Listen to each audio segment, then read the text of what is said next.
Hi everyone, my name is Greenberg and it's a pleasure to be with you tonight. Today the topic that we're going to be covering is why Pluto is not a planet.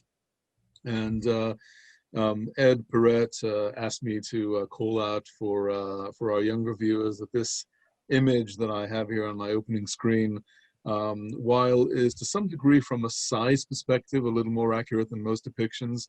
However, this is not the way the solar system is lined out, and this is not the relative distances between planets. So just consider it a pretty picture, just to illustrate that there's a question mark about that what used to be the ninth planet, which is Pluto. So as some of you may know, finding Pluto was not an accident. Pluto was found as a result of a deliberate search. So we're going to start by covering a little about what led to the discovery of Pluto. What was the preceding discoveries and searches that led to the discovery. We'll talk a little about the discovery itself, how Pluto was discovered, and then we'll go a little into the attributes of Pluto, just to share just some of the high-level characteristics and physical attributes of this object. And then we'll go into a brief discussion about why it was decided to demote Pluto to being a dwarf planet, and how that happened, and the reaction to that decision. And then what we'll do is we'll switch gears a bit and go into a quick discussion on these names that we use and attribute a lot of importance to, like planets and asteroids and comets. What do they really mean, and what is their scientific meaning? And then share with you perhaps a different perspective about how to reclassify and how to think about objects in our solar system. So as Mike said, we'd love to keep this interactive. So if you have any questions, please come off mute. Feel free to interrupt at any moment. And I won't be monitoring chat. So I'll occasionally look into the chat window and see if there's anything else coming up there. But it'll be great if you can just come off mute and ask your question, and I'll be happy to answer those questions as they come along. So don't be shy. So let's talk about the leading activity towards the discovery of Pluto. Basically, the last planet to quote unquote be accidentally discovered. There was planets that have been known for a millennia or more since antiquity. Obviously, Mercury and Venus and Mars and Jupiter and Saturn were all known from the times of the Greeks and the Romans. And it wasn't until the 18th century when Uranus was discovered. And what people noticed as they were tracking the orbit of Uranus and applying Newtonian physics, which at that point was already available, was that there was something wrong with the orbit of Uranus. It appeared like some other mass was affecting its orbit the way it was going around the sun. And there were two scientists, an Englishman by the name of Adams and a Frenchman by the name of Leverrier. Both of them were mathematicians and astronomers. The one that you see here in the picture is Verrier. They did a lot of analysis using math and Newtonian physics to project where this other object that is influencing the motion of Uranus and where it might be. And they basically made their projections. And in 1846, following those projections and a deliberate search in the sky, led to the discovery of the planet Neptune, which was located within 1 degree of where Leverrier, the French astronomer and mathematician, predicted it would be. It was about 12 degrees off where Adams said it would be. And looking at other recorded observations by other astronomers dating back to the 1600s, it is postulated that other astronomers saw Neptune, including Galileo Galilei, but they actually didn't know that they were looking at a planet, and they thought it was a fixed star in the observations and in the recordings that they made. Well, going forward into the 19th century, after the discovery of Neptune, further analysis was done, going back to once the attributes of Neptune were known. Further analysis was done on the orbit of Uranus, and people came to the conclusion that what they can see from Neptune is influencing the orbit of Uranus, but not enough. And there was some other missing mass that should be out there. And there was a presumption that there is another planet to be found in the solar system.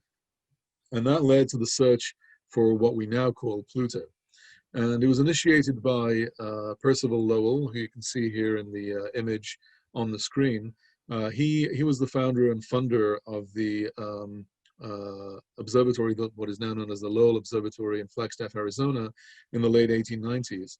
And it was in 1906 that he formally started the search for what was dubbed at the time Planet X.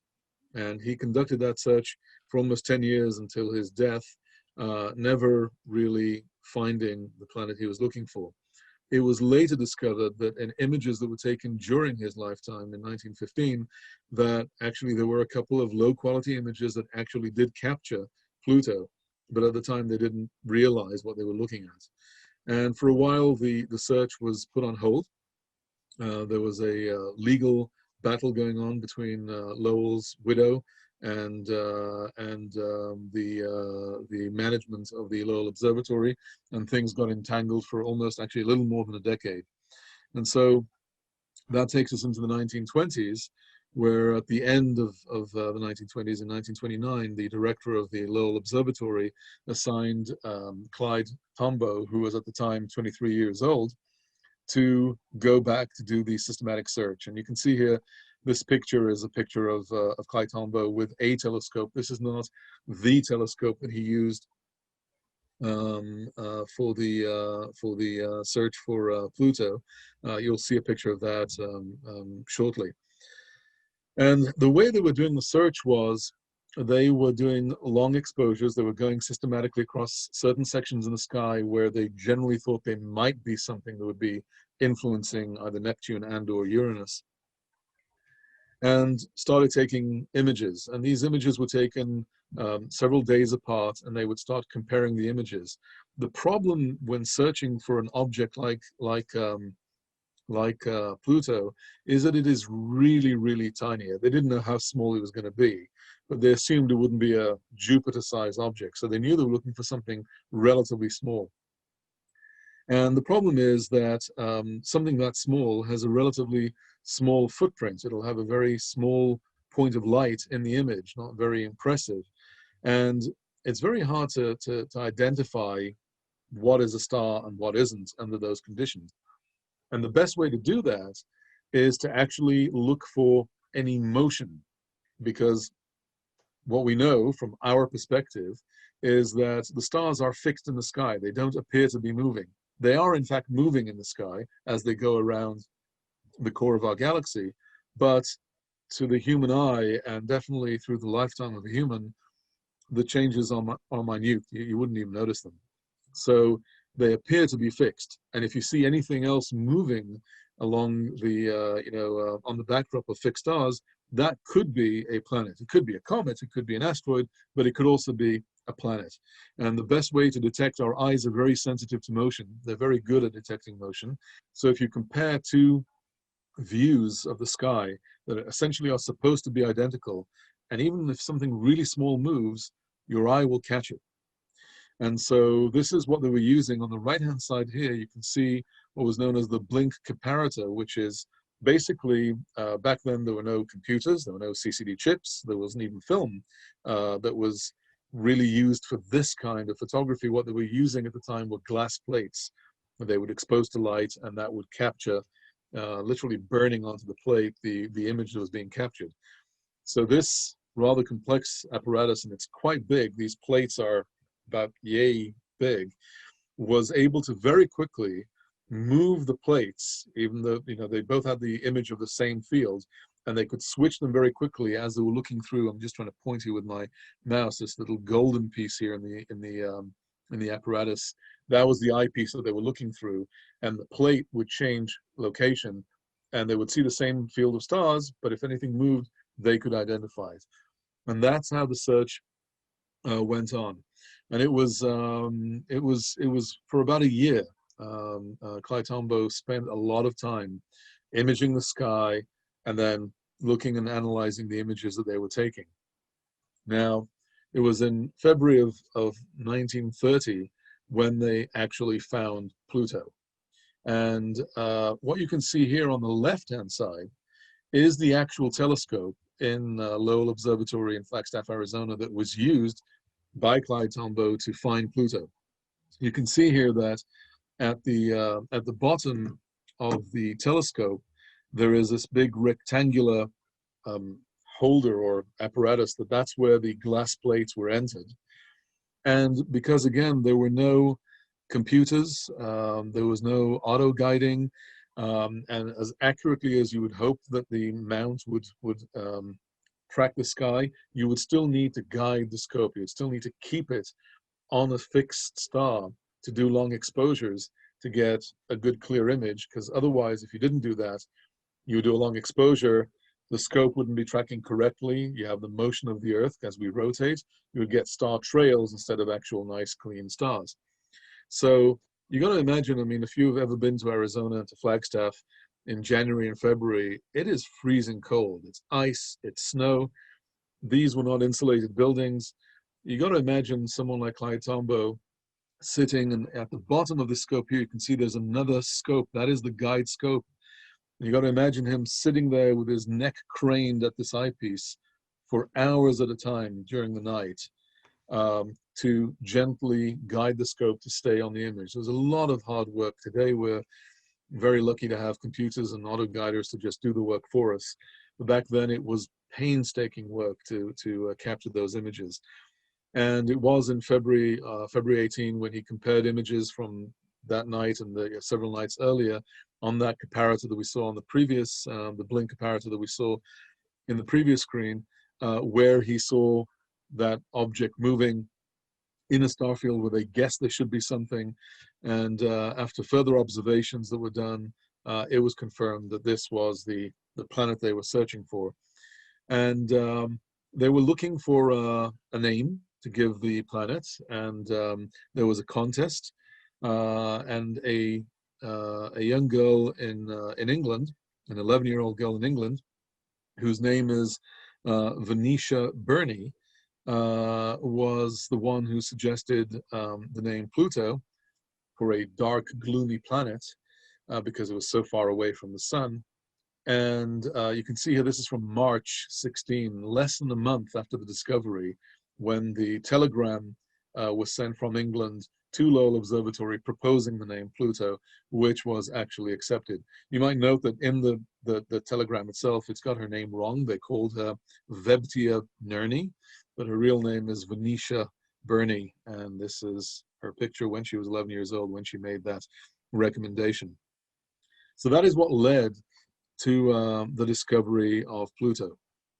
And before I go any further, by the way, again, I'm just going to do a quick methodical check here to see are there any questions. If anyone wants to ask, I'll be happy to take any, or we can continue. Okay, I'll take that as we're good to go.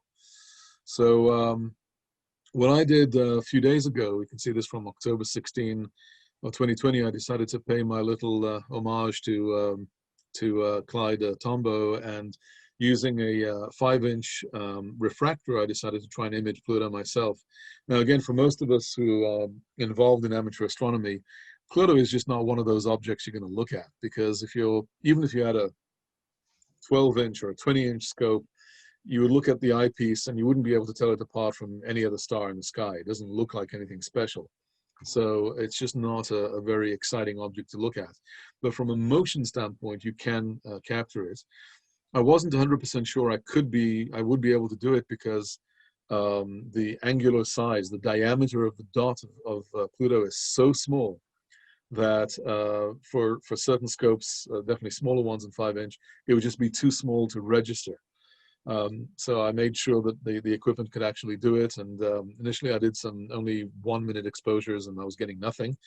So I had to up the game to about 5-minute exposures before I was getting enough light and identified the object. So what you can see here is, and this is what the line here is pointing to, this is Pluto on October 16, 2020. And you'll see that I took an image 3 days later, and you'll see that we'll have moved closer to this star right over here. Just going to move it right now. And you can see that the general big stars that haven't changed, they're still in the same location. But this one dot moved in 3 days from that location to this new location on October 19. And you can see here now, I'll take the text away, and I'll just blink it for you a bit back and forth. And you can see the motion of Pluto clearly crossing a bit of the sky there in this star field. So that was my little homage to Clyde Tombaugh, and I felt really excited being able to do that. Again, you know, my job was easy because Clyde Tombaugh found Pluto, so I knew where to point the scope to, and I had auto guiding, and I didn't really have to do much. I just press a few buttons, and there it was. But you can imagine again the huge amount of work that you had to do to find that little dot. So going forward, and here you can see the orbit of Pluto compared to the orbit of Neptune in blue, and the orbit of Uranus and turquoise and turquoise, sorry, and the orbit of Saturn over here. The inner planets are just much more condensed and closer here, so these are just the outer planets. You can see it's tilted compared to the rest of the plane of the planets. And also it's a bit irregular in the fact that at certain points, it's actually closer to the sun than Neptune, and at other points, it's further away.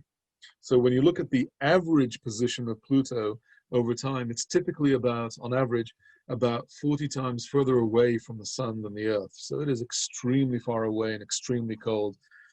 And since its discovery, which is 90 years ago, 90 years and whatever it is, 8 months, it hasn't completed even a single orbit of the sun, because it takes it about 240 years, 247 years to go around the sun. And this is like a full view of that same telescope. And my wife and kids and I, in December and January, were vacating in Arizona, and when people could still do that. And we paid a visit to Flagstaff, and it was really exciting to be on that quote unquote hallowed ground and touch that telescope that was involved in the discovery. So a few more things about Pluto and its physical attributes. For a long time, the best image we ever had of Pluto was this image on the left-hand side here, which was taken by the Hubble Space Telescope. This was, for a long time, the best image we had of Pluto, which is really not much. I mean, it's just looks like a star. It's got another star right next to it, which is, it turns out to be a moon. It's Charon, which is about, you can see about half the size of Pluto. Pluto is about 1,400 miles across, so it's a little smaller than our moon. Our moon is about 2,000 miles across, so Pluto is smaller than our moon. And it wasn't until a very recent visit, only about 5 years ago, when in July of 2015, the NASA New Horizons mission was able to do a flyby very close to Pluto and generate the great images. You can see it on the right-hand side, this really nice image at the bottom right-hand side of Pluto, where you can actually see surface details and in very, very high resolution. So for the longest time, for the majority, in fact, of the last 85 years, it was just a dot to us. We didn't really have a lot of information about it. And it's only in the last 5 years that we were able to get a lot more information thanks to the New Horizons mission. Now, despite it being a very, very small object, it actually has 5 moons. And Charon is the biggest one. It's about half the size of Pluto. It's 700 miles across. The other 4 are really small. They range in size from less than 10 miles and up to about 30 miles, and you can see they have irregular shapes. They're more like asteroids that were captured in that gravitational pull and are now going around Pluto. So it's relatively small, smaller than our moon. It has 5 moons of its own, and again, we've only really been learning more about it in more detail in the last 5 years. So it's been out there for 85 years with very little knowledge. It's very cold. It's minus 375 degrees Fahrenheit, so it is really, really, really cold. And it's mostly made of ice, although it's not just water ice. So we're talking about frozen nitrogen, frozen methane, and frozen carbon monoxide. And it's part of the Kuiper Belt. And the Kuiper Belt is a belt of many icy objects that go around the sun. And Pluto is one of those objects. And for 76 years, from 1930 until 2006, we called it a planet. So what happened? What changed? Why is Pluto no longer a planet? So this leads to a few things that evolved from the 90s and early 2000s. In the early 90s, they started uncovering and discovering other objects in the Kuiper Belt that were kind of sizable. They were similar size to Pluto. You can see here in this chart quite a few objects, some of them smaller, but some of them are similar size, definitely not significantly smaller than Pluto. And the question started, coming up, well, should we consider all these other objects that we're discovering, because we simply have better equipment, should we call these planets as well? And this got exasperated by the discovery in 2005 of Eris. And Eris is an object of similar size to Pluto, and in fact has more mass than Pluto. It's actually a heavier object than Pluto. And so it's the same size, it's even heavier than Pluto. If Pluto's a planet, why wouldn't Eris be a planet? And that really started driving a much more intense discussion, leading in 2006 to a debate that was held by the International Astronomical Union, or IAU for short. And they had a big debate on what is a planet, what defines a planet. And they came up with a definition, which I'll soon describe in a minute. I will offer my opinion that it feels a bit arbitrary, and it feels like this definition was designed as an exclusionary measure rather than, again, anything scientific. But let's describe what they came up with. Their definition, the new definition for a planet that the IAU came up with in 2006, was that it needs to be an orbit an object that orbits the sun. That's point one. Number two, it needs to have enough mass to be round or close enough to being round. It should not be a satellite of any other object. In other words, stuff can go around it, but it should not be going around anything else but the sun.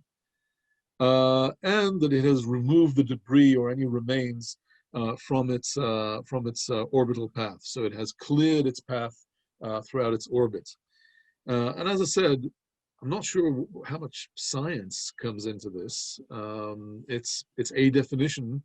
One could come up with more definitions, but it's one that they agreed upon and voted on.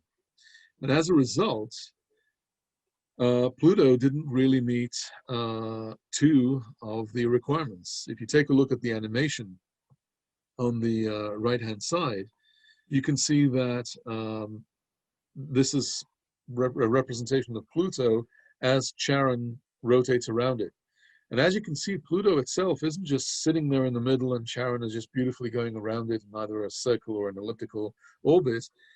It's actually rotating, they're actually rotating together around a central point in space. So the center point of gravity for both objects is in space, it's not inside Pluto. So Pluto is not the center of gravity for this relationship of planet and moon, and therefore, according to the third bullet of the definition on the left-hand side, it doesn't meet the definition because, in a sense, it is equally the satellite of Charon as Charon is the satellite of Pluto, according to the definition.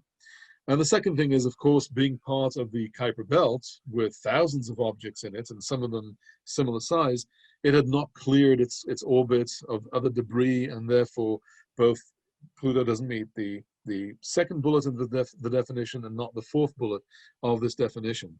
And therefore, it was demoted to being a dwarf planet, which I have to say that with today's sensitivities, maybe they should have called it a little planet. Not sure. But anyway, it was no longer defined as a planet. And one would think that a decision like this made by an obscure group of scientists getting together would not really mean much to the mainstream media and to the mainstream audience. A bunch of astronomers decided that they're going to call it dwarf planet instead of planet. And that wasn't the case. This became headline news around the world. It became headline news here in America. It was a point of debate. Mike Ryan was just sharing with me before our session just started that the California both houses of the Congress in California passed a 2-page resolution denouncing the decision of demoting Pluto. There were actual protests going on in the street, and you can see here some of the pictures of that protest. You know, size doesn't matter, and Pluto is not just a rock. And my personal favorite is that kid at the top there with a sign saying, "Pluto is more of a planet than Uranus will ever be," which I thought was kind of cute. And you can just see the passion of the people. I mean, they're upset about this decision. If I could just add, Chanan, it turns out there was HR 36 was the Assembly House resolution back in 2006, and there was a let's see, there would have been a Senate resolution too, but SR 00. Oh no, that's Illinois.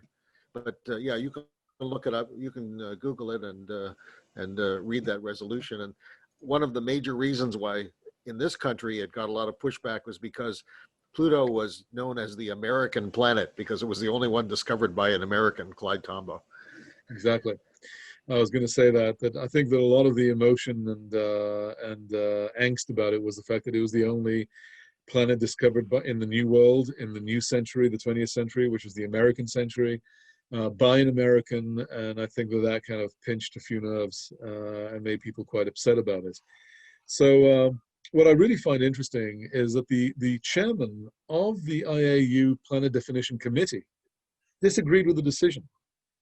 So Owen Gingrich actually felt that Pluto should remain a planet. And he came up with a statement that I thought was really interesting. He said, "A planet is a culturally defined word that changes over time."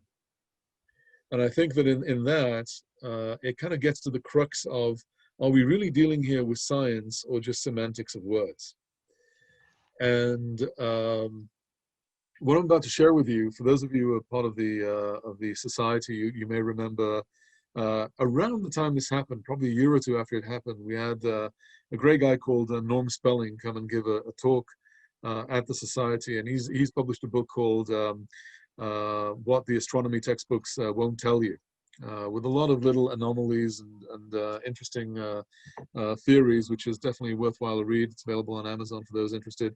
And so I've pinched a few of Norm's ideas here to embed into this presentation. When you look at these terms, okay, planet, asteroid, meteor, comet, are they really science? I mean, we all think we know what they mean. We've been using them for you know, a long time, a millennia or more. So they actually 2 millennia. So they got to mean something. But let's take a closer look at these terms. The word planet comes from the origin, the Greek word planetus, and the literal translation into English is wanderer.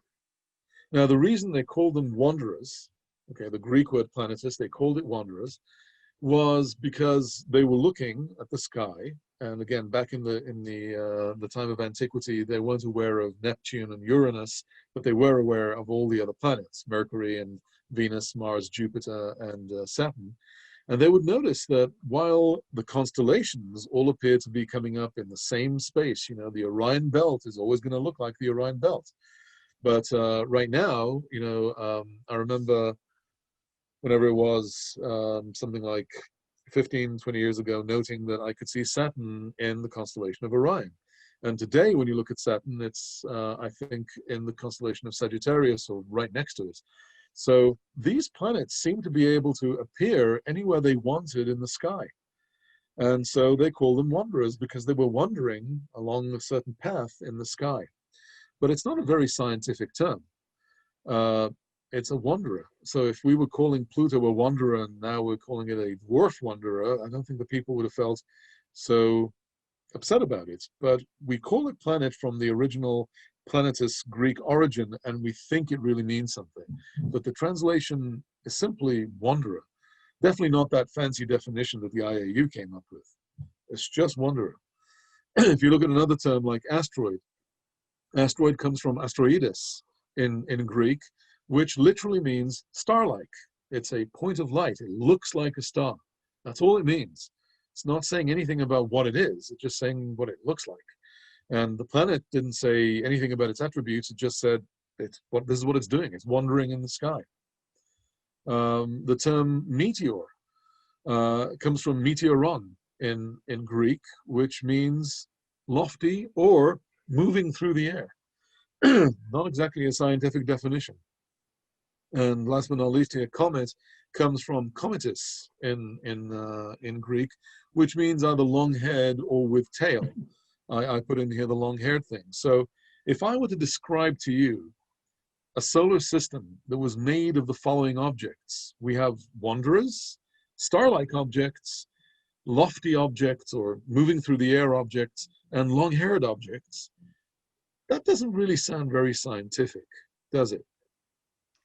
In fact, I'm curious if you could comment a little bit also on kind of the anthropomorphication of the name Pluto. And I'm thinking of that kid with the sign, and everything. And, the Walt Disneyfication of Pluto, right? I mean, it was Pluto. He was a beloved character. I mean, how did that play into the brouhaha? It probably did. I actually don't know. So I can't really comment on that. But it probably did because obviously Pluto is one of Disney's favorite characters, and people made the association in their heads. So I would assume that also played into it, not just the nationalistic, hey, it's our American planet, but also it's been it's been associated with something that we all love very much, which is Disney characters. So actually, just a quick comment. Pluto, the character, was named after the planet. Yeah, because it was designed by Disney not long after the planet was discovered. There you go. So going back to these definitions, to us, the word planet and asteroid and meteor and comet, they mean something because we've been used to using them for so long, and we're using a derivative, an English version of the Greek word. But in terms of the meaning of the word itself, from a scientific standpoint, it's actually meaningless. There's nothing in here about temperature, density, pressure, chemical compositions, the stuff that science deals with. And so, again, I don't think that people would have been so upset if we said, well, it was a wanderer because it was wandering in the sky, and now we're going to call it a little wanderer or a dwarf wanderer. But because we associated with that name that is supposed to be scientific, and then you overlay that with everything else we've just spoken about from the American perspective and the Disney perspective, people just got really upset, and in my opinion, over nothing. So in the next slide, what I'm going to do is I'm going to share with you a slightly different perspective on how you can classify the objects in the solar system and not be married to these words, which are simply Greek words, which from a scientific standpoint, as you can see, don't really mean much. So if you think about it from a different perspective, our solar system consists of the following objects. We have one star, which is basically a big ball of incandescent gas. It's glowing gas because it's really, really hot. And sometime in the future, I think it's in, Mike can correct me, but either in November or December, we'll be doing a talk about how the sun works and how it operates. But that's it. We have one star in our solar system. It's a big ball of glowing gas. And then we have some rocky objects. They're made of mostly silicon and iron and a few other materials. And that is a good way to describe Mercury and Venus and Earth, Mars, and also Sirius, which, by the way, until the reclassification of 2006, Sirius was considered to be an asteroid. But under the new classification, it was now called a dwarf planet, as if that means something. To me, what it means is it's a rocky object made of silicon and iron and other heavy elements. Then we have gassy objects, which are, is what Jupiter and Saturn and Uranus and Neptune are made of. And then we have icy objects, which include Pluto and Eris and thousands of other objects in the Kuiper Belt. And that is probably a more scientific way of thinking about the objects in the solar system. We have one big star, we have some rocky objects, we have some gassy objects, and we have some icy objects. And that is basically a simple classification which requires no emotional association with. So from my perspective, Pluto was a ball of ice before we ever discovered it. It remained a ball of ice when we named it a planet, and it is still a ball of ice now that we're calling it a dwarf planet. Whether we're calling it a wanderer or a dwarf wanderer doesn't change what Pluto actually is. So that pretty much, I think, on the money, 7:40 ends my little talk, and opening it up for questions and handing it back to Mike to see if we also want to transition into the Star Party section. So I'm going to stop sharing here. Thank you very much, Chanan. I actually just came up with a search caption, which is questions why Mickey's dog ended up with the name Pluto. And what the caption says is, unofficially, even Disney's animators believed that Walt Disney chose the name to capitalize on the sensation of the newly named planet Pluto. Was initially... Well, he was a good businessman, so he knew what he was doing. Was initially a minor character until 1934, when Disney animator Norm Ferguson gave the dog a key role in the cartoon Playful Pluto. So that's that's one version of it. Okay. And let's see, the one question I have, since the search for Pluto was motivated by a sense that there was another gravitational object out there affecting the orbit of Uranus, and Neptune, as large as it was, did not account for the variance. Was anything ever resolved, to your knowledge, in terms of explaining orbit? That's a great question. That's a great question. From what I've read, it turns out that the math was a little off, and that Neptune ultimately did prove to be enough of a mass to account for the perturbations in the orbit of Uranus. So they had the math off a little, and that caused them to go look for something else. They found something else, but that something was actually too small and too far away to impact Uranus. As you know, Uranus is actually, if you think of the distance in the solar system, Uranus is pretty much smack in the middle in the distance between the sun and the Kuiper Belt. So something that small, smaller than our moon, way out in the Kuiper Belt, would simply not be material enough to impact the motion of Uranus. So after recalculations were done, I think in the early 20th century, it was established that Neptune was sufficient to explain the impact on Uranus's orbit. At least that's my understanding. Yeah, I've read a couple of books on this, and if I remember right, the initial, I think you alluded to this too in your talk, the initial math was done with Newtonian gravity, and correct. The when you do it with Einsteinian gravity, it works out. Exactly. Yeah, I mean, Newtonian physics was unable to explain the orbit of Mercury because of the odd shape of its orbit, and it was one of those things that people just didn't want to talk about. It was like, well, it works everywhere else, so we'll just ignore the fact that it doesn't work here. But it wasn't until Einstein came along that it could actually accurately describe and explain the orbit of Mercury. So I'm assuming that was the case also for the other orbits. Yeah, and your very last slide, one of the other books I read was talked about now I'm just blanking on his name, but the New York museum that sort of broke up the planets, much like you described. And that Neil deGrasse Tyson. Yeah, thank you. I was reading his book on Pluto, and his small role in that, and because he started the controversy with breaking up the museum's planets in that type of breakdown, because it was more of a scientific approach. And then people got grumpy because Pluto wasn't, there because it was off over here with the Kuiper Belt objects. It wasn't that it was missing; it was just classified as an icy object. It's a chunky piece of ice. I heard one rather cynical interpretation that when they rebuilt the Hayden Planetarium as the Rose Science Center, that there simply wasn't enough room under the new crystalline dome to include the orbit of Pluto, and so they decided to demote it. Well, make Neptune the last planet. Yeah, the way his book reads doesn't really go with that type of there seems to be a very solid count of I'm sure not.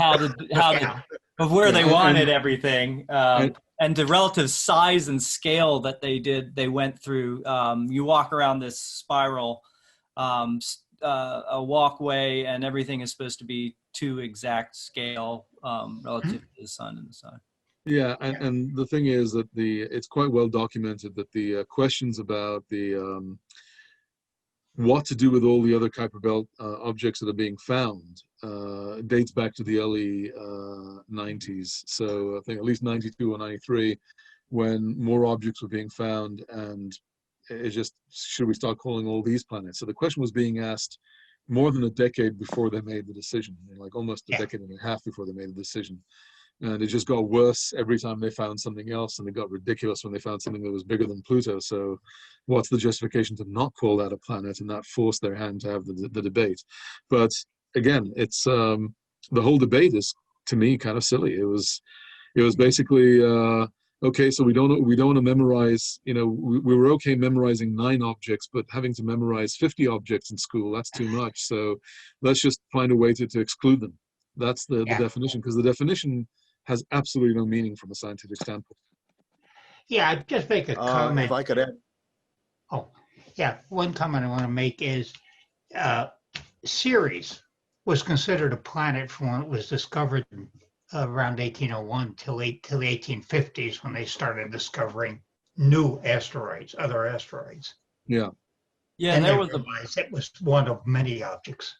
You're right. Yeah. There was a point in time where we had way more than 9 planets because we were adding them, and then they said, okay, we changed. We're going to actually try and create a scientific definition of these words, and that's, to me, that's what it is. We have these words. They're meaningless in their translation now. We want to convert them into a scientific definition of something, and we hadn't done that.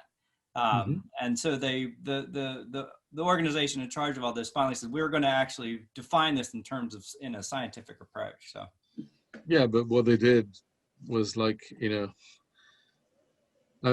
I mean, imagine had they made a comment on whether the rotation or the polar rotation should be facing the sun or should be facing away from the sun. That could have disqualified Uranus for spinning on its side. Sure. So it just seems rather arbitrary to me. But it did sound like there was fairly bits of getting a definition, but doing it through various bits of compromise. Certainly not quite like the recent change of what the kilogram weight value is, where they went through a whole big conference to redefine the weight of kilogram. Yeah. All right, Mike, sorry. I might just add. I was I'm sorry. Somebody wanted to say something. I think it was Ed Ching who wanted to speak. Go ahead, Ed. Yeah, I was wondering if you might comment a little bit on the composition of the IAU and how much of a majority or plurality of the voting members actually participated in the decision. I'm not very familiar with all of the constituents there, but it is a mixture of obviously scientists, astrophysicists, astronomers. It also includes the people from other disciplines, cosmologists. I believe they also have some, just pure math people on their board, and I also believe they have teachers who have voting rights in the organization. I can't tell you the exact percentages of the people who did the vote, but I believe because it was known in advance that this was going to be a contested issue before they got together, that it was a well-attended and there was a high voting turnout, if you will, involved in making that decision. Although it was not it wasn't an absolute majority.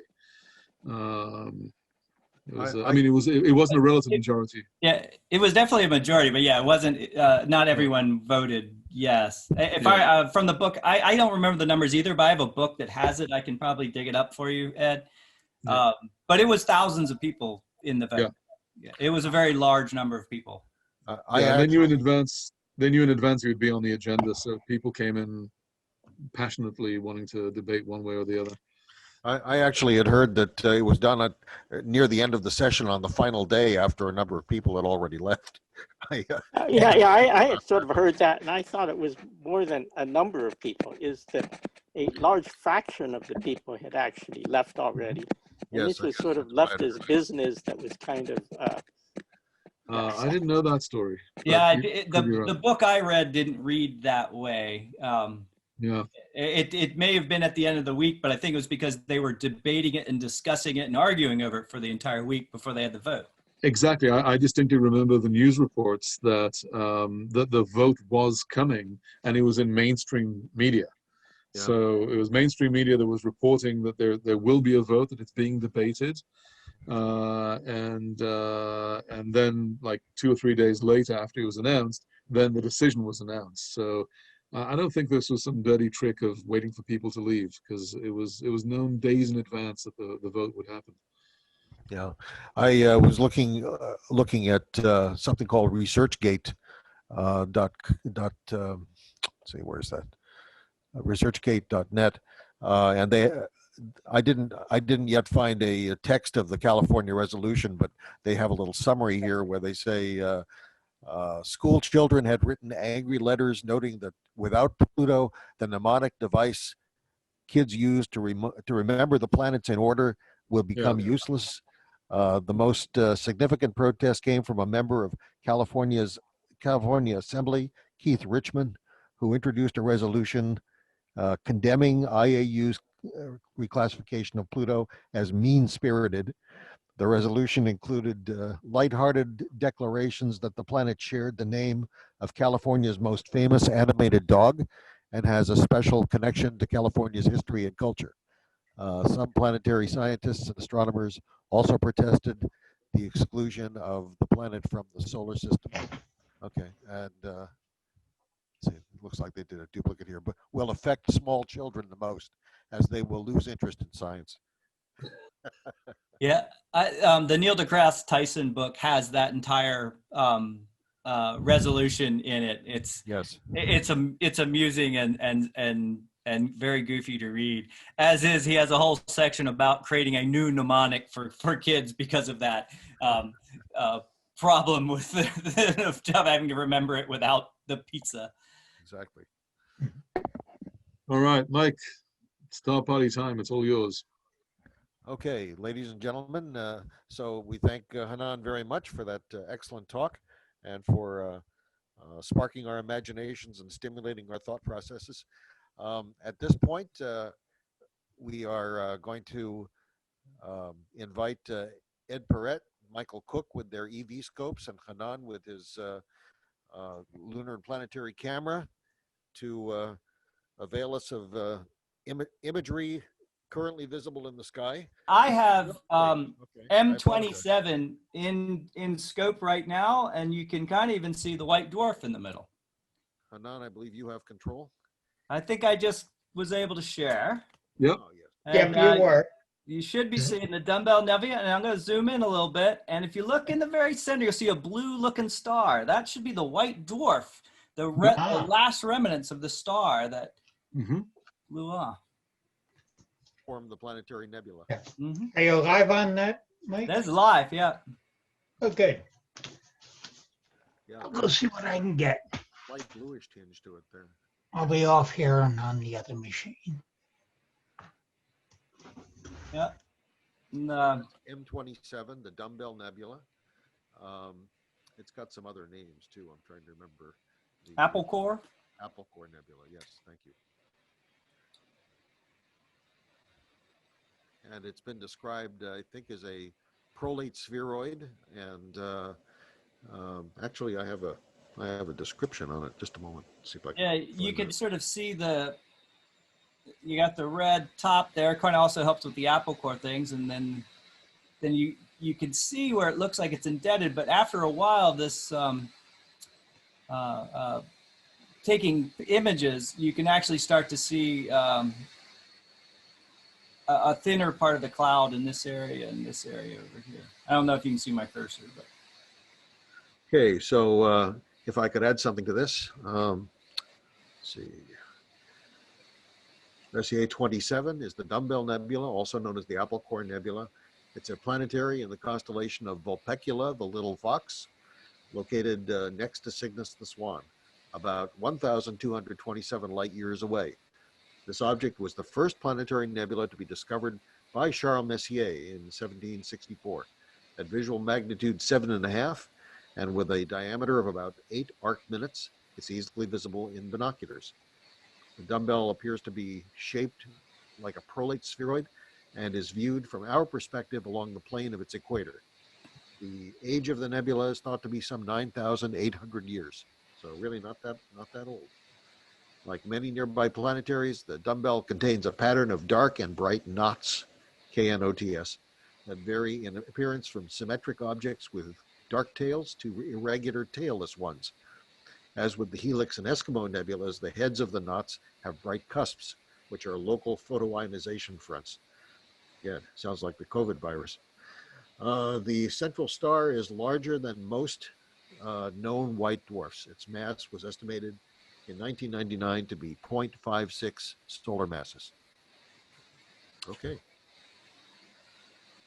All right, and I am pulling in NGC 0891, which is on Edge-on Galaxy. Take a little bit here, but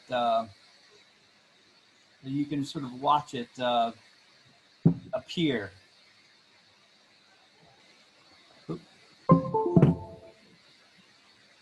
Yeah, you can start to see the dust cloud now right through the middle. It's an Edge-on Galaxy. If I remember right, near. Well, that's really faint, isn't it? Yeah, it's in Andromeda. It's in the constellation of Andromeda. Okay. And it's one of the. It's a farther away. It's gonna probably take a couple of minutes to really come in. I find this one interesting because that you can see the dust cloud like right in the center. And you can also see the bulge in the center of the galaxy. You know, our galaxy is always described as these disks with the bulge in it, and I think that this particular galaxy just illustrates that very well. Plus, you know, the dust cloud going right through the middle. Yeah, that's the most distinct central dust cloud I've seen, except for the sombrero. Yeah, exactly. And I can't get the sombrero right now. A little bit more of a zoom. Very nice.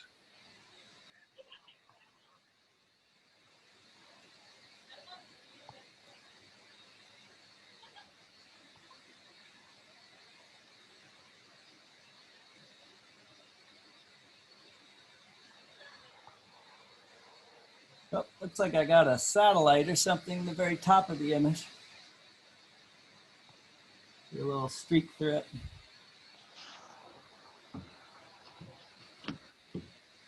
Yeah, it's really starting to show up now.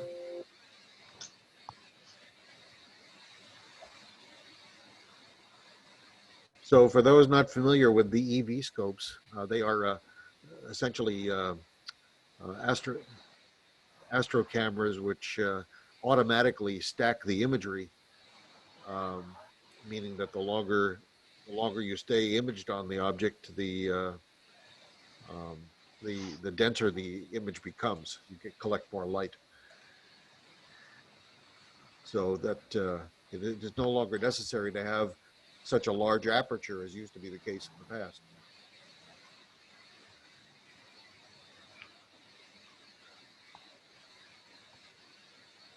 So you actually, if you're willing to wait 5 minutes, you can get the image consistent with a much larger telescope that you then don't have to lug around. Yeah, it fits in a nice little backpack, and you can run it off your smartphone. Very convenient. Yeah, it has an integrated battery, nothing to attach to it. Very easy. Well, I've stepped outside and I've been able to hook up the 12-inch, and I have no clouds, and I'm on the moon. If you want to see it. Oh, awesome! Yep. Oh, certainly. All right, we will say goodbye Okay. to 0891. Oh yeah. Oh, that's gorgeous. And this is a live image. Let me just put my hand.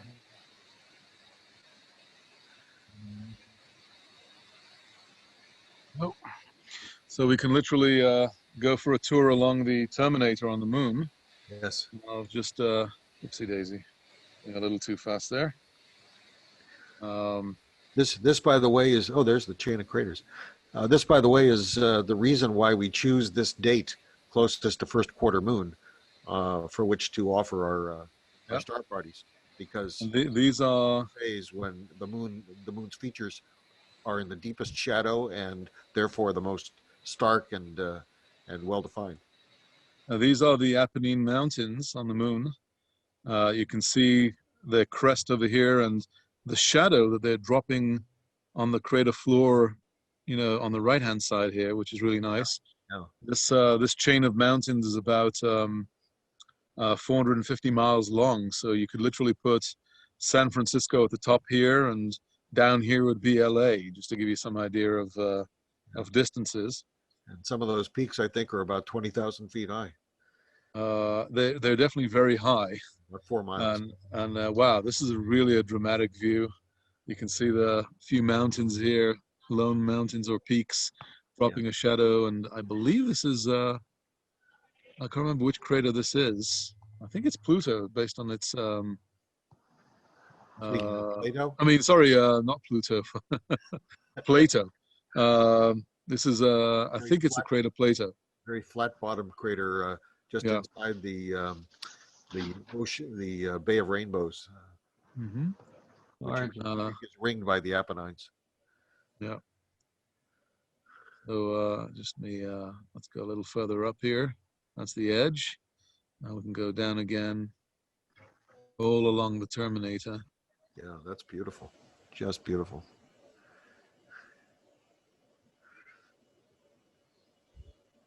Not a bad view at all. Given that region, I think the Hadley Rill is around there somewhere, isn't it?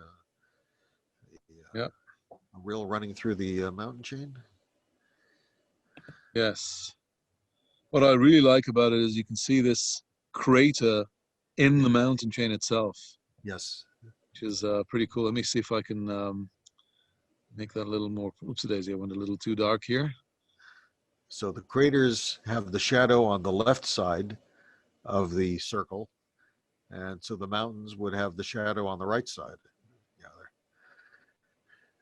that is, if it's something sticking up toward us from the surface, Yeah. as opposed to recessed into the surface.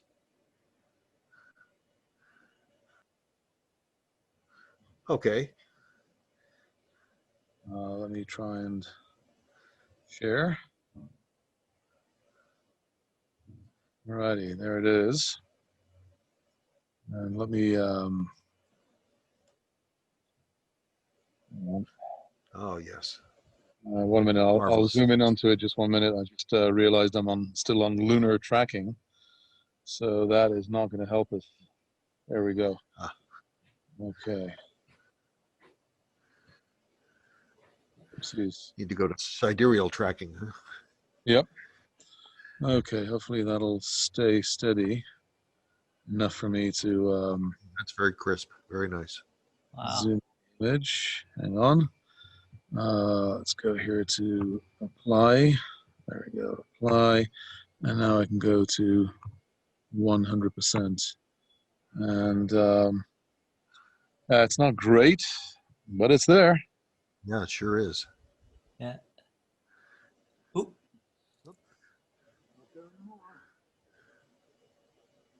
Now you see it, now you don't. That pesky planet keeps rotating. That's great.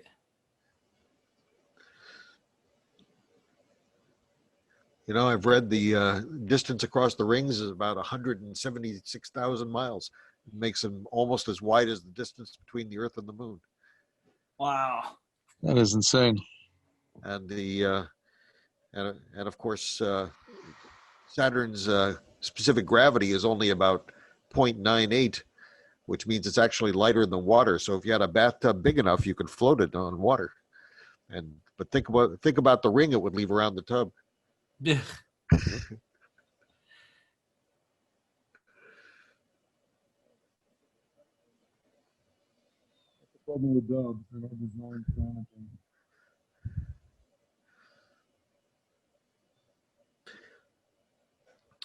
Last I heard, Saturn's retinue of moons numbered more than 60, like 66 or something like that. It's been some crazy number, right? It's like 80 now or something.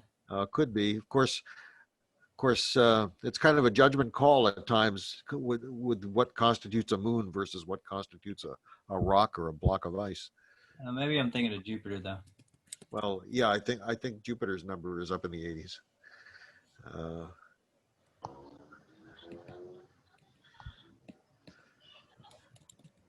And Saturn is about. Oh, no, just looked it up. It is now 82 for Saturn. Oh, okay. Yep, it just says 53 moons are confirmed and named, and another 29 moons are awaiting confirmation of an official naming. More vacation spots to visit. Yeah.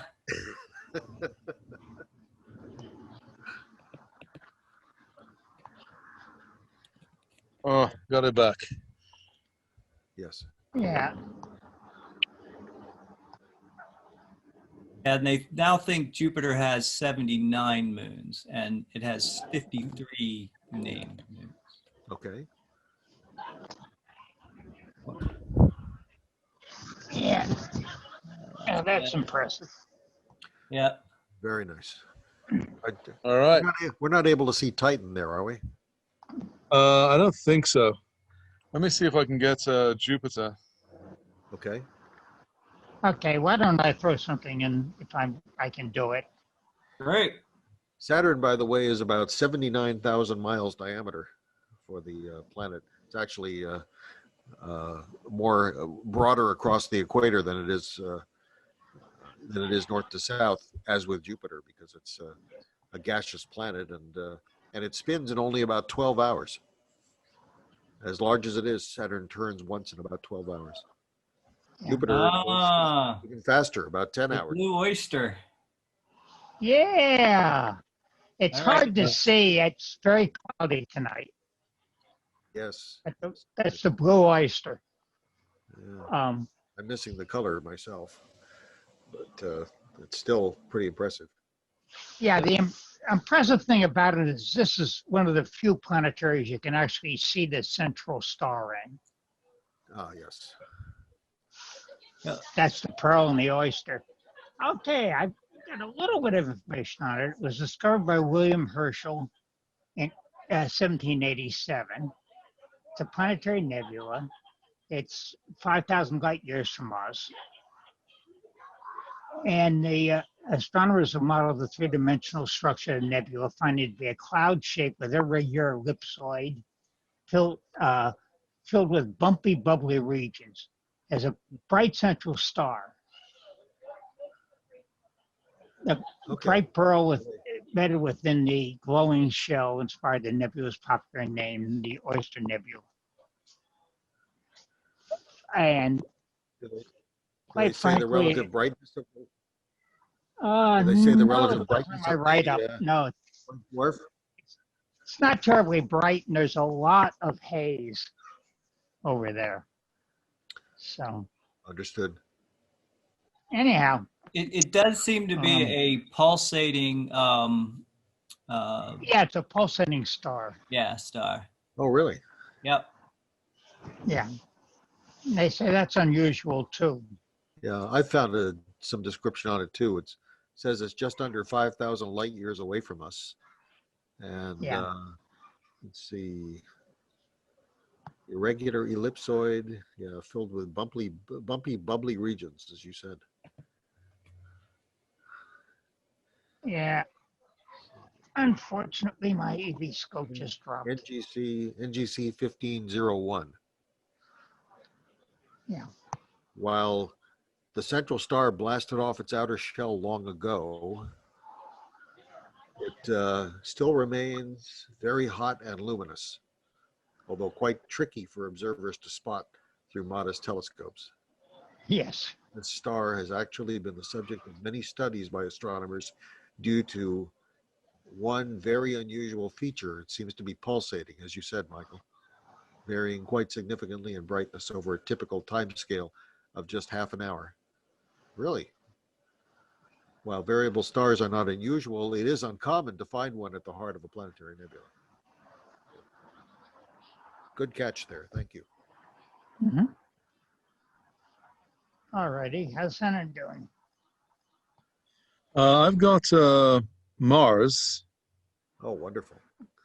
Let me Okay. see if I can share that before I have more tracking issues. Let's see. Let's do this and quickly share. And there you have it. Ooh. Yeah. Fantastic. So there's Yeah. There's a reddish hue. And you can Yeah. see the dark spots and everything. That's amazing. What's yeah. your magnification there, Hanan? I actually don't honestly know. For some reason, it's getting darker on me, and I don't know why. Something must be getting in front of it. Ooh, Oh, there we go. Oh, wow. Nice. Yeah. So I'm. Let's see, for some reason, over there. About 40 million miles away right now, or Somewhere in that vicinity, yeah. There we go. That's a little better. oh yeah, yeah.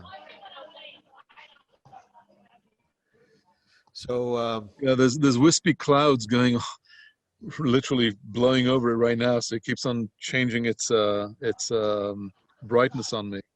yeah, Unfortunately, because of the clouds. when I used to give planetarium lectures, I would note that Mars is, apart from Earth, Mars is the only planet in the solar system whose surface you can see from space. Yeah. It looks very Earth-like, so people always wondered how Earth-like. Yeah. It's I don't know if you can notice among the little darker dots here, there's one little bright dot right at the top here. That is the polar ice cap. Last night I took an image with this telescope. Let me see if I can find it. The southern ice cap. Yes, let me see. Is this the right? Yeah, this is the right one. And yeah, there's an image I took last night. Okay. Where it stabilized a bit, so you can see. You can literally see that little dot. That's the ice. I'm going back to the live image now. A little less impressive right now, but it's reddish. Yes, it is. Yeah, I mean, sky conditions aren't great right now. It's amazing you can get that like that. It's awesome. Yeah. And for those observing and attending, Mars is actually only about 1/8 of the volume of the Earth, and its mass is considerably less. I think about 1/8 as much also, and the gravitation at the surface is 0.38 of Earth's. And it has two moons, which are really just captured asteroids: Deimos, D-I-E-M-O-S, and which is about 5 miles diameter and an irregular rock, and Phobos, which is about 10 miles diameter, also an irregular rock. I believe in Greek, Phobos means fear and Deimos means terror. And of course, Mars is named after the Roman god of war, who was named Ares in Greek mythology. And Mars is a superior planet to the Earth, meaning its orbit is outside that of the Earth. So the Earth revolves faster around the sun at a higher velocity, and it passes Mars every 2 years. And at those oppositions where the Earth passes Mars, that's when they're closest during that portion of the orbit. And so therefore that gives the opportunity not only for us to observe Mars more brightly, but it also coincides with NASA and other space research institutions dispatching usually 2 satellite missions or 2 deep space probes to Mars every time that happens, because that's when the planets approach most closely, and the probes can travel there most directly. I've got an interesting galaxy cluster, NGC 7331. Okay. This is in Perseus. And there are several galaxies here. Again, I'm not sure if you guys can see my cursor, but if you can, there's a galaxy down there, and a galaxy here, and a galaxy here, and a galaxy here, and then of course the big one, which is the NGC 7331. And there's actually another one somewhere up here, but I don't know. It's a little dirty there, so I might not be able to get it right now. Okay, so I've got some write-up on 7331. It's also known as Caldwell 30. It's an unbarred spiral galaxy, about 40 million light years or 12 megaparsecs away in the constellation Pegasus. You said Perseus. Oh, sorry, I meant Pegasus. Yeah, that's right. It was discovered by William Herschel in 1784, and it's the brightest member of the 7331 group of galaxies, as you've already described. The other members of the group are the lenticular or unbarred spirals, NGC 7335, 36, the barred spiral, NGC 7337, and the elliptical galaxy, NGC 7340. I think that's this one down there. Those lie at distances of approximately 332, 365, 348, and 294 million light years, respectively, in both visible light and infrared photos of 7331. The core of the galaxy appears to be slightly off-center, with one side of the disk appearing to extend further away from the core than the opposite side. The galaxy is similar in size and structure to the Milky Way, and is sometimes referred to as the Milky Way's twin. However, discoveries in the 2000s regarding the structure of the Milky Way may call this similarity into doubt, particularly because the latter is now believed to be a barred spiral compared to the unbarred status of NGC 7331. Oh, so they now say our galaxy is a barred spiral. How about that? Yeah, they think we're a bar now. Got my daughter excited because for some reason she's in love with barred galaxies. Okay, well, show me where the bar is, because I'd like to get a drink. Yeah. Yeah, you can see a little bit of a dust lane in there. The conditions are too bad and take a much longer image. I've got some where you can really see the structure of this guy. That's still very good. Very good. Yeah. And it looks like there's a satellite that ran through the image down there. You can kind of see the patches of like light and clouds on either side of it. Pretty cool. All right. You got anything, Ed? Yeah, I've got the Triangulum, Oh, good. M33. Yeah. Excellent. So let me share.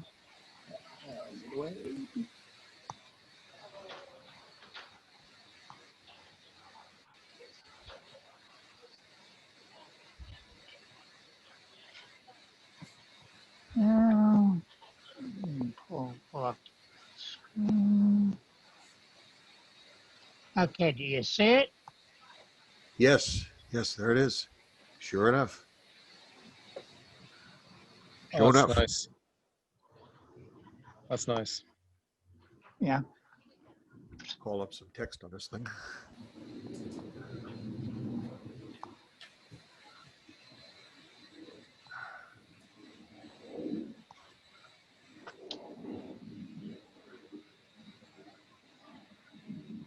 Triangulum galaxy is a spiral galaxy 2.73 million light years from Earth in the constellation Triangulum, obviously.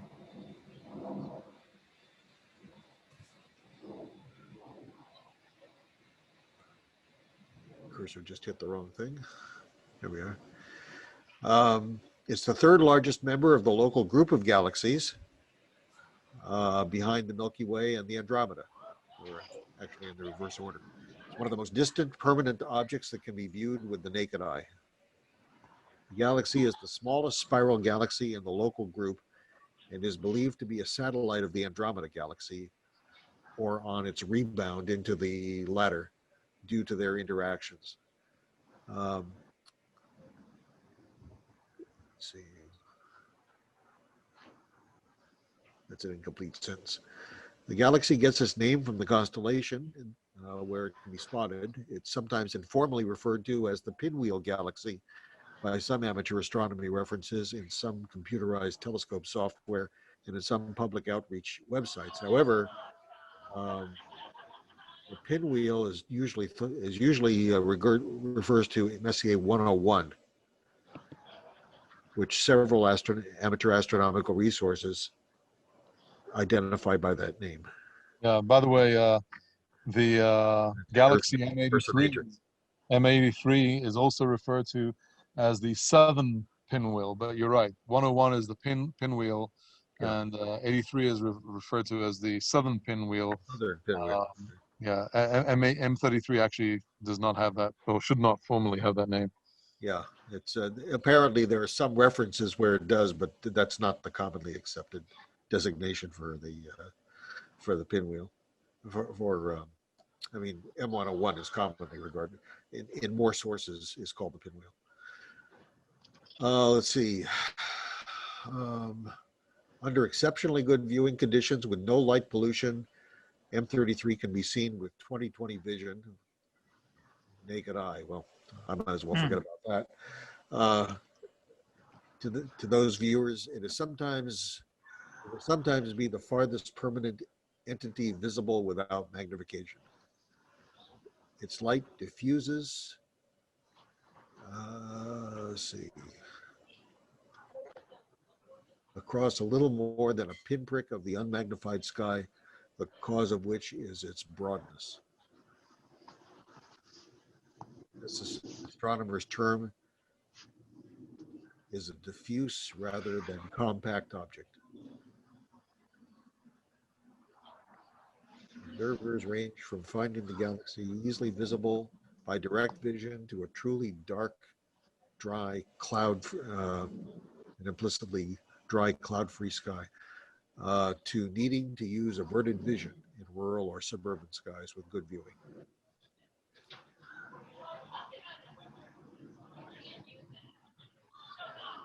The galaxy was probably discovered by the Italian astronomer Giovanni Battista Hodierno before 1654. In his work, let's see, something's truncated here. In his work, De Systemate Orbis Cometici, oh boy, this is a long title, never mind that, about the systematics of the cometary orbit and about the admirable objects of the sky. That was the name of the tome in Italian. He listed it as a cloud-like nebulosity of obscuration and gave the cryptic description near the triangle. Oh, that's Italian also. Yeah, I'm sorry for my reading. My eyesight has gotten really poor. Hard for me I have to keep pulling up the magnifier here to see what's on the screen, in addition to glasses. This is in reference to the constellation of Triangulum as a pair of triangles. The magnitude of the object matches M33, so it is most likely a reference to the Triangulum galaxy. The galaxy was independently discovered by Charles Messier on the night of August 25th and 26th, 1764, was published in his catalog of nebulae and star clusters as object number 33, hence the name M33. When William Herschel compiled his extensive catalog of nebulae, he was careful not to include most of the objects identified by Messier. However, M33 was an exception, and he cataloged this object on September 11, 1784 as HV17. And it's the perfect size for the EV scope. It just, the whole thing just fits right in there. Yeah, it's beautiful. That's beautiful. Yeah, I've been taking this. Yeah, do you notice how it's getting clearer as time goes on? You know, Because it continues to stack. with reference to William Herschel, he was actually of German extraction, but he lived and worked in England. And his son, John Herschel, later cataloged the entire southern sky from Cape Town, South Africa. But William Herschel and his sister, Caroline, I believe, was as good an observer as he. But of course, he got the credit because, you know, he was the man. I'd just like to quickly share with you Yeah. an image I took of M33 years and years ago. This is using a 9¼ This is a 9¼ inch telescope. Actually, it was too big. It was too big to fit into the field of view. But you can really see what's really nice about this view is all these little, pink, purple. All these little pink purple dots are all H2 regions. Essentially, they're all the equivalent of Orion nebulas inside a different galaxy, which is pretty cool. Star forming regions, like as you say, like M42 or like M8 to the lagoon. Yep, yep. That's awesome. Back to you guys. I've got William Herschel. Actually, if I recall, he had a 40-foot telescope. It was 40 feet long. It was on a great deal of wood and scaffolding, and he needed several assistants to operate it. And I think it had a 48-inch mirror made of speculum metal. And of course, the thing about speculum metal was it was very bright once you just polished it, but it rapidly tarnished. So there always had to be at least two mirrors, one or two of which were always in repolishing in order to have a continuous program of observation. The largest telescope of that era belonged to William Parsons, Lord Rosse, who observed from Ireland under terrible weather conditions. It was a rare night when he could get a clear sky, and it was about a 70-inch telescope, and it stood straight up between two stone walls, and it could only be swung in north-south orientation and declination, so that it was basically a transit scope. It observed whatever was crossing over the directly through the zenith or through the meridian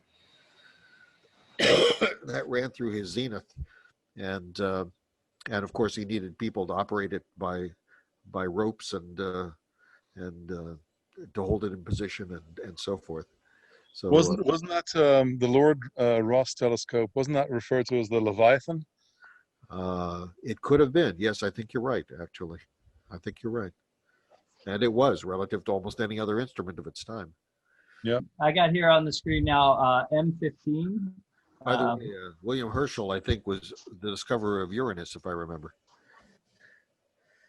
I'm sorry. Go ahead. M15. Yeah. So I have M15 up now. It's a globular cluster, and I think a good example of objects that people could easily confuse with a comet, and that's where the Messier catalog came from. That's a nice globular. Yeah, Very and tight. it's a very old one according to this. It's around 12 billion years old. So it's just a little bit younger than the entire universe as we know it. That's right. They estimate 13 to 14 billion years. Yep. And wow. Well, that's bizarre because I hadn't thought the Milky Way was supposed to be that old. Yeah. So this one could be, captured, from something coming by. And supposedly it says here that there may be a black hole in the center of this globular cluster, which is also pretty rare. There's usually not black holes in the middle of And by the way, it's actually it's accepted theory today that that globular clusters were part of the construction process of the Milky Way galaxy, and so they may have formed actually before the Milky Way itself, and were part of objects that were collected and stripped away in the construction or in the creation of what we now call the Milky Way galaxy. Yeah, and some globular clusters are also dwarf remnants of dwarf galaxies that have been stripped away too. Sounds reasonable. And something I have seen recently. Of course, the globulars tend to hang in a kind of a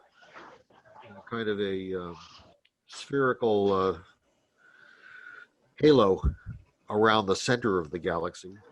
My understanding. Yeah, they have some interesting orbits. Not oriented, in the spiral structure. So they could have formed independently, I suppose. About 140 of them associated with the Milky Way that I've heard of. Yeah, quite a bit. You got something, Ed? Yeah, I've got the bow tie. Oh, nice. So let me get back to Zoom.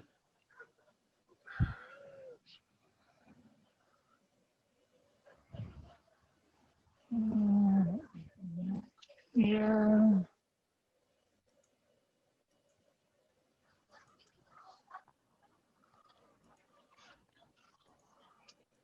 And then we're not getting near as clear a picture as I have previously. But it's there.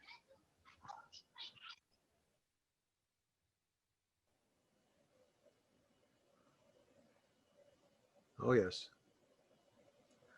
Some distinct coloration there, too. Yeah, usually you can, when it's clearer, you can really see the little red arms spiraling around. Come on, you.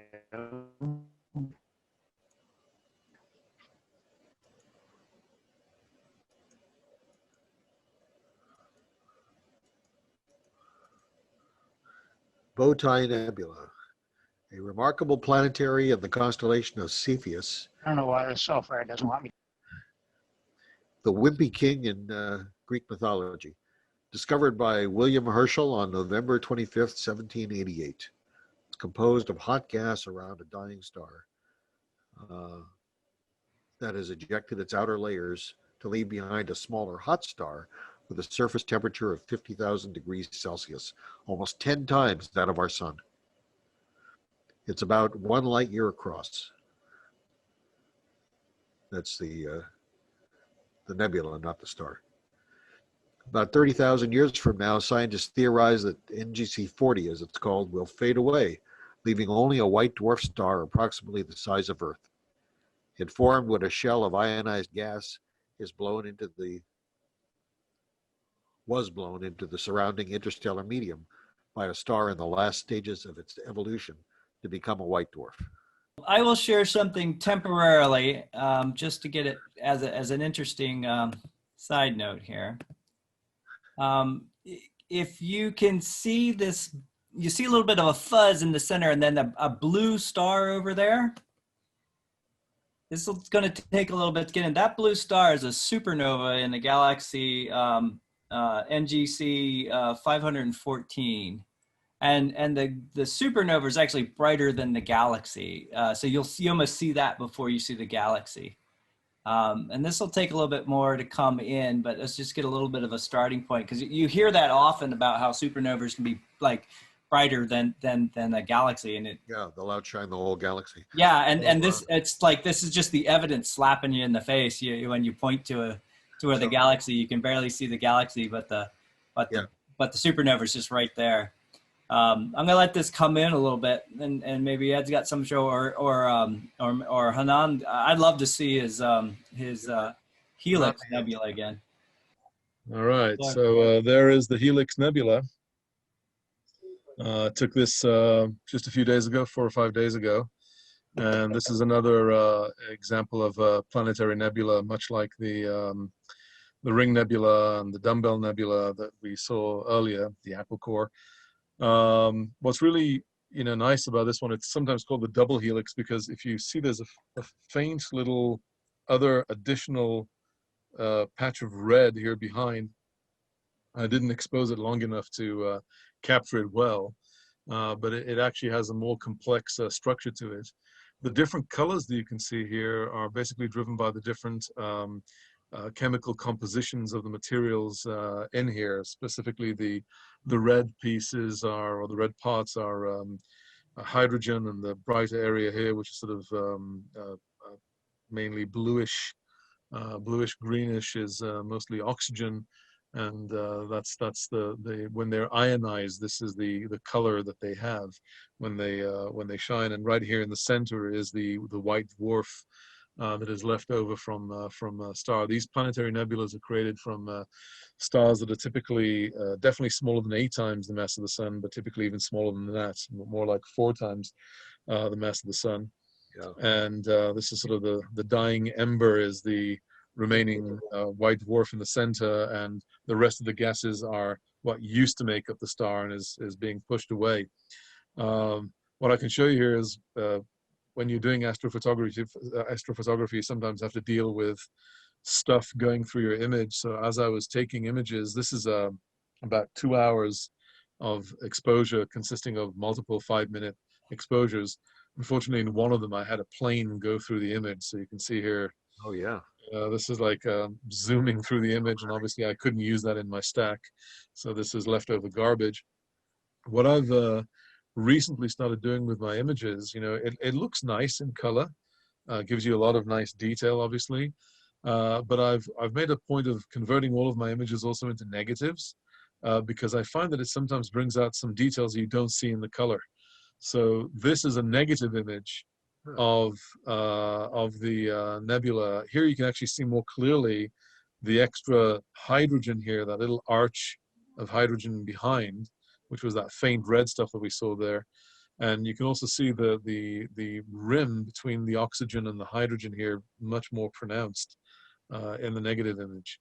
So I like creating these and comparing them, seeing the details that I can see here that I could not see in the color image. So there it is. Yeah. And when you mentioned the star being less than 8 times that of the mass of the sun, that dovetails with the notion that it's too small to go supernova, and so therefore ends its life as a planetary nebula. Yep. Absolutely. Alrighty, share screen here. This is the eastern part of the Veil Nebula. This is a supernova remnant of a star that exploded in the constellation of Cygnus.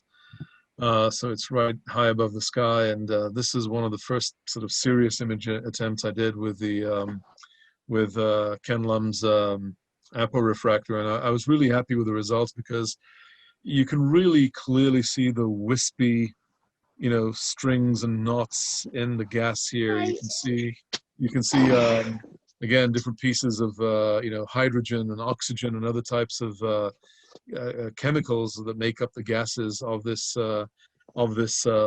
nebula. And essentially what we're seeing here is the shock wave of the gases that are moving at very high speeds of thousands of miles per hour, bumping up against the interstellar medium, and it's passing shock waves through the gas itself, which is creating these nice little structures that we're seeing here. The interstellar medium, you mean like the ether? Yeah, exactly. No, I'm talking about other we like to think of space as empty, but it isn't entirely empty.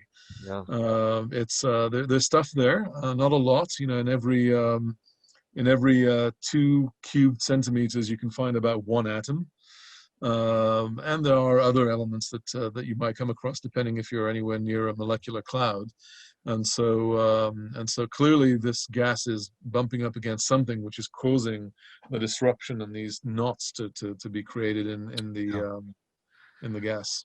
Well, that's beautiful. And earlier you showed us the Western. Yeah, I can bring that up. Western, Yeah, let me just see. I can bring this one up. Hey, I just Veil noticed Nebula.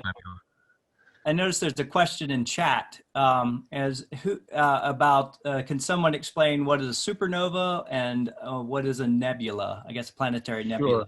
Sure. You want to take that?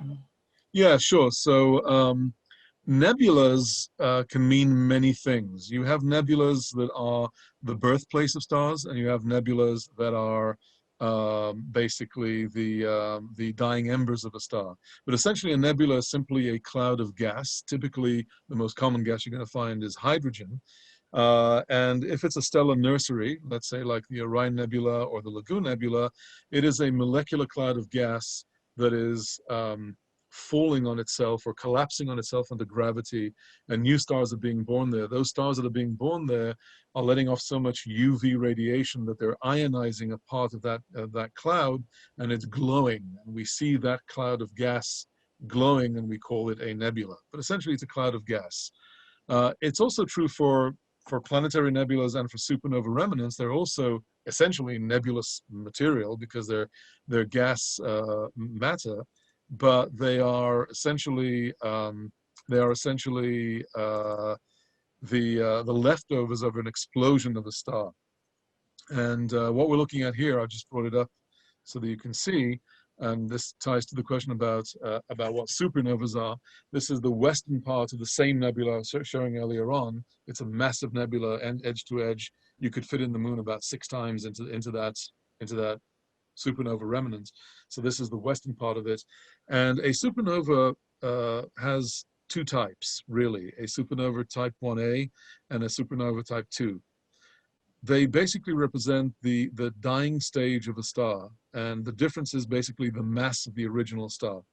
When you're dealing with a star that is 8 times or smaller than the mass of the sun, the end of that star, you've heard us refer to this a few times, is a white dwarf, which is basically a very, very condensed state of matter. And that star generally will not explode unless it is at the highest mass it can be, because its structure is supported by a thing called electron degeneracy. It's basically held on by the repulsion of electrons. It's a very dense state of matter, and it cannot be bigger than about 1.4 solar masses. If it is any bigger than that, electron degeneracy cannot hold this structure together, and if any material falls onto that star, it will essentially detonate the whole star in a massive explosion, ripping the whole star apart. And that is a type 1a supernova. A type 2 supernova is what we call a core collapse. It's a star that is typically bigger than 8 times the size of the sun, and as it continues fusing in the heart of the star heavier and heavier materials, it gets to the point where it's gone from hydrogen to helium, helium to carbon, carbon to oxygen and neon and magnesium, and all the way through silicon and up to iron. And when you hit an iron core, it cannot fuse it any further because this is an endothermic process. It's basically requiring you to invest more energy than what you're going to get. And the whole nuclear fusion instantly stops in the heart of that star. And now what you have is a very heavy iron core that is collapsing on itself. And at some point it gets to a ridiculously high density that it can collapse no longer. And it starts expanding back, it bounces back. What is happening though is that the rest of the materials used to make up that star are still falling down at a speed of sometimes the quarter of the speed of light towards that core, and that core is now expanding back upwards at the speed of about half the speed of light, and it smashes in to those elements. And there's a whole series of complex explanations which I'm hoping to cover in some future talk, where neutrinos play a very important role.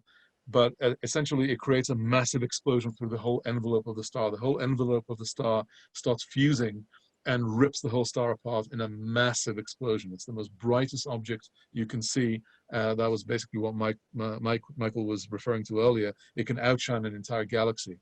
So supernova is when a heavy star reaches the end of its life. It has exhausted all of the nuclear fusion that it can do in the heart. It collapses, and then material smashes into it. It bounces back and explodes the whole star apart and shreds it apart. And what we're looking at here in this image are essentially the remnants, pieces of that envelope from that star that are now drifting away at thousands of miles an hour.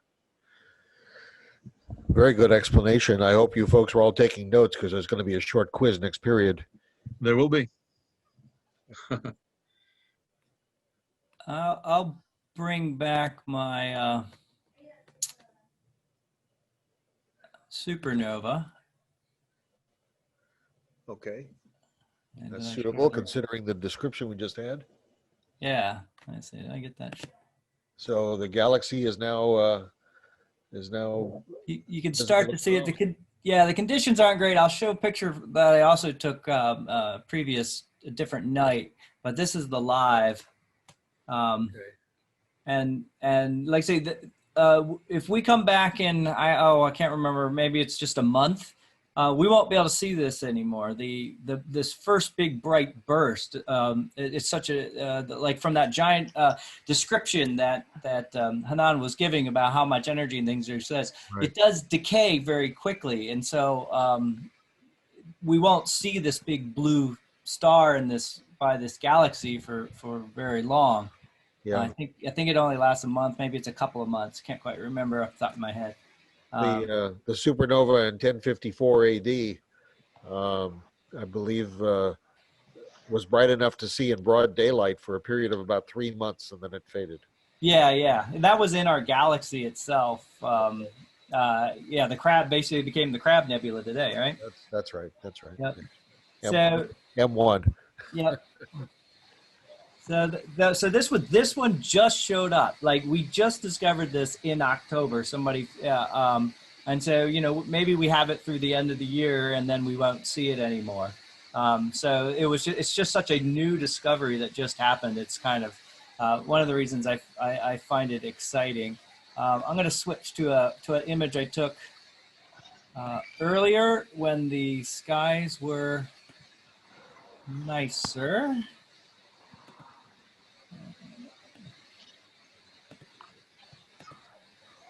Okay, and yeah, just to make sure people see which one's the supernova, this one's kind of labeled. That is And this very is cool. a type 1.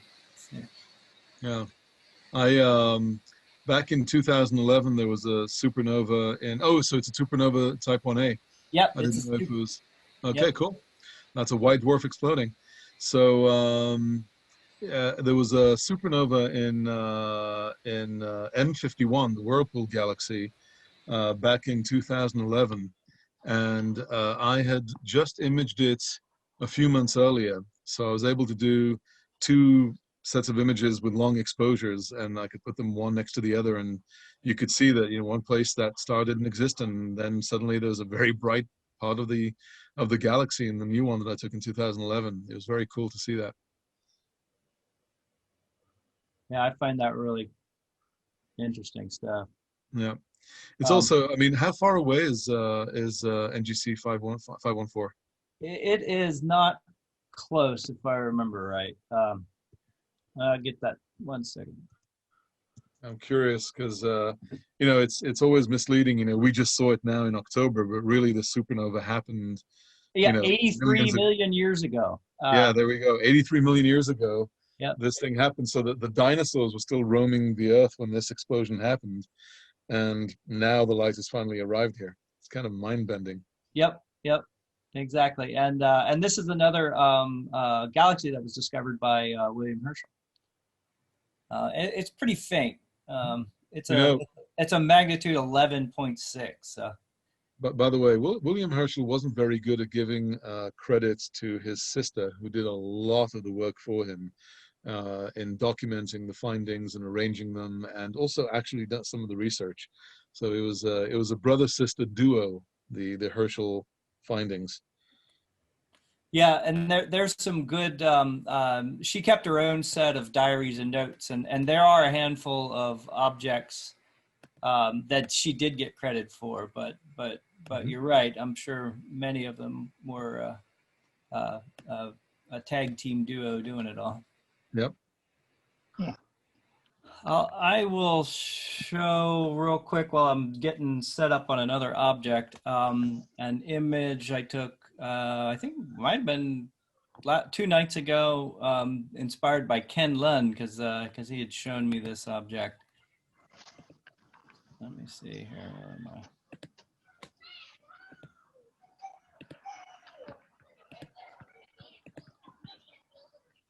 This is Sculptor's Galaxy, NGC 253. It's very low in the horizon, but it's quite a looker. Yeah, that's nice. That's very nice.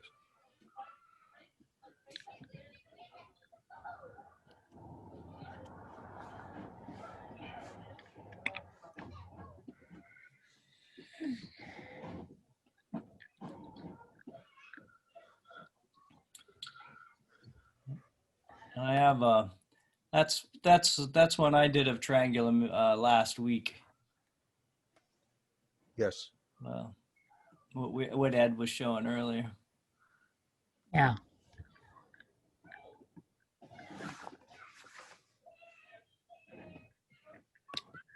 So that was last week. That was in the really good sky. Huh? Yeah, that was during the really good skies. So that's why that's so much more detail. It was a pretty long exposure too, I guess.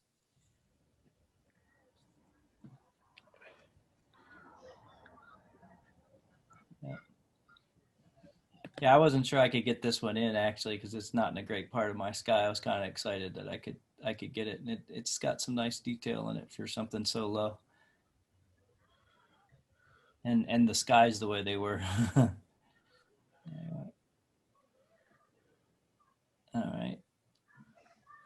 Oh, I can show this one too real quick. This is the, we were showing this earlier. This is NGC 7331. And then you see a couple of the little other galaxies up in here. Yes. One down there. And then over down here is another cluster of 5 galaxies. I've sort of stitched them together a little bit. Very nice. You're giving us quite a show tonight. Just last week was such a nice sky. I haven't had a good sky in so long. I got a lot of stuff done last week. This is just starting to come in, but they call this is I think Mike was talking about this one earlier. This is M76, the little dumbbell. Looks a lot like the one I showed earlier, but it's a lot smaller.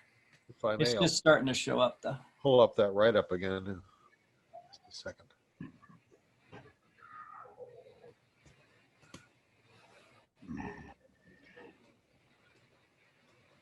Hey, can you guys hear me? Yes. Oh, okay. Yeah, M76 was the first object I'd ever seen in the EV scope. It was actually the prototype of the EV scope that Frank Marchese was demoing about maybe three years ago, and we were at the just outside the Exploratorium up in San Francisco. So we were literally in the parking lot in front of the Exploratorium, and we were kind of blasted by all the streetlights. But I was amazed that I could actually see the thing through. Was that after they moved to the Embarcadero? Yes, that's correct. Yeah, that was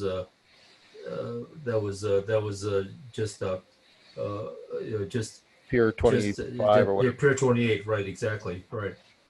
I got one tiny last thing. It's not great because I'm getting cloud cover, but I got the white rose cluster. Huh. Oh yeah. So for the benefit but I'm getting clouded over, so I lost the last one due to clouds, and this one's a little. You can kind of see the cloud through the image. So for the benefit of the audience, I think it's good to explain the difference between an open cluster and a globular cluster. Before we were showing M15, which is this very tight, dense ball of stars. Open clusters are, and it was, as you heard Mike and Michael talk about it, these were very old stars. Open clusters are namely mostly young stars that are, that they formed as part of the same nebula and are now slowly drifting apart into the galaxy. So typically young stars in open clusters, old stars in globular clusters. And this one, on a nice night, this one has Very a well said. wonderful star, wonderful rose pattern. Yeah. Yeah, yeah. By the way, it is known also as Caroline's rose, because this is one Caroline Herschel did get credit for. Yeah, yeah. That's another good reason to bring it up, since we've talked Yeah. about her brother for so long, to get something we know her name is on. Yeah. Very well done, everyone. Thank you so much. I think we've pretty much worn out our audience for tonight, but it was. Yeah. I hope they found it entertaining as well as educational.